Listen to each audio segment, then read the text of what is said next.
కొణిదెల నాగబాబు గారు ఆయన ఎమ్మెల్సీగా ప్రమాణ స్వీకారం చేశారో లేదో వెంటనే రంగంలోకి దిగిపోయారు.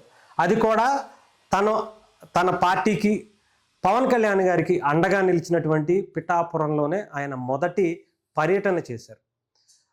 అసలు నిజంగా నాగబాబు గారు అక్కడ ఎప్పుడు పర్యటించినా కూడా చాలా బలంగా అక్కడ జనాలు స్వాగతిస్తూ ఉంటారు. కానీ ఈసారి ఆయన ఎమ్మెల్సీగా అడుగు పెడితే మామూలుగా అక్కడ ఉన్నటువంటి ప్రజలు స్వాగతించారు. ఒకసారి చూస్తే ఆయన షెడ్యూల్ కూడా నిజంగా ఎంత బలంగా ఆయన ఈసారి ఫోకస్ పెట్టారో రాజకీయాల మీద.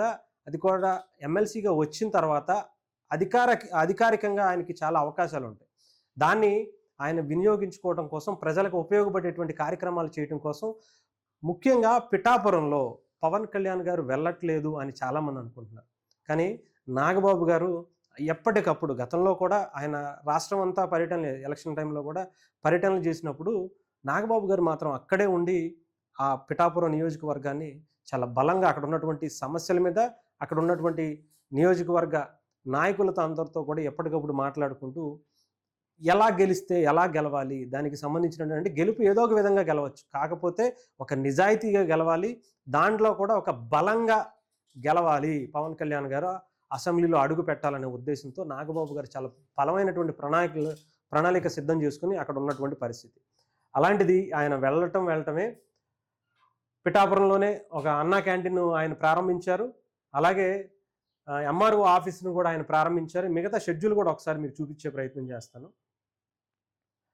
ఈరోజు ఆయనకి సంబంధించినటువంటి షెడ్యూల్ గొల్లపురంలో యూపీహెచ్సి ప్రారంభోత్సవం, గొల్లపురంలో నూతనంగా నిర్మించినటువంటి తహసీల్దార్ కార్యాలయం ప్రారంభోత్సవం, హెడ్ వాటర్ వర్క్ గొల్లపురంలో ఆయన ప్రారంభోత్సవం చేయబోతున్నారు.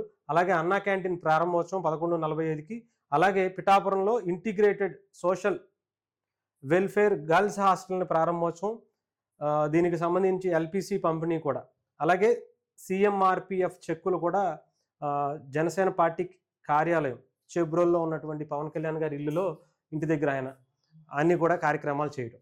ఇకపోతే ఆయన కుమారపురం, విరవ, కోకివాడ, చిన్న జగ్గంపేట, మన్నేపూడి, కొత్తపల్లి, ఉప్పాడ, కొత్తపల్లి, మాయాపట్నం, అమరపల్లి ఇవన్నీ కూడా ఆయన ఈరోజు షెడ్యూల్ చేసుకున్నటువంటి అన్నమాట. అంటే నాగబాబు గారు మిగతా నాయకులకి నాగబాబు గారికి ఏంటి తేడా అంటే, నాగబాబు గారికి కూడా ఆయనకి ఎక్కడా కూడా వేరే ధ్యాసే ఉండదు. ప్రజల కోసం మాత్రమే, ప్రజల కోసం ఎంత బలంగా పవన్ కళ్యాణ్ గారు ఆలోచిస్తారో ఆయనకి గురువు కదా మరి.